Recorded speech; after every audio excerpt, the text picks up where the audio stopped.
বাঁচাও দাদি, আমার বাঁচাও। আরে ছাড় না, ছাড়টা ওখানে গিয়ে বয়, আগে বয় যা।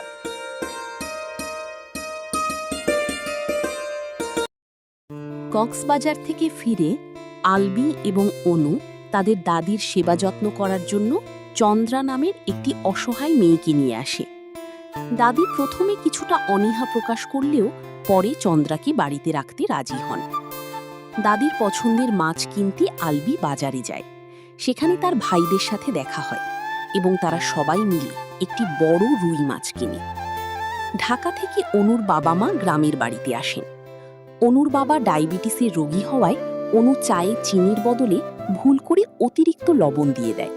এতে তার বাবা প্রচণ্ড রেগে যান এবং ভাবেন অনু তাকে মেরে ফেলার ফন্দি আঁটছে। অনুর বাবা আলবিকে তার দায়িত্বজ্ঞানহীনতা ও কোনো কাজকর্ম না করার জন্য বারান্দায় ডেকে নিয়ে বেশ শাসন করেন। রাতের বেলা বাড়ির সবাই যখন বাইরে গান বাজনা করছিল, তখন হঠাৎ বারান্দায় একটি রহস্যময় ও ভৌতিক অবয়ব দেখা যায়, যা দেখে সবাই আতঙ্কিত হয়ে পড়ে। তো বন্ধুরা, এখন আপনাদেরকে জানিয়ে দিব আমাদের সংসার নাটকের ২২ নম্বর পর্বটি কবে আসবে। সেটি জানার আগে অবশ্যই আমাদের চ্যানেলটিকে সাবস্ক্রাইব করবেন।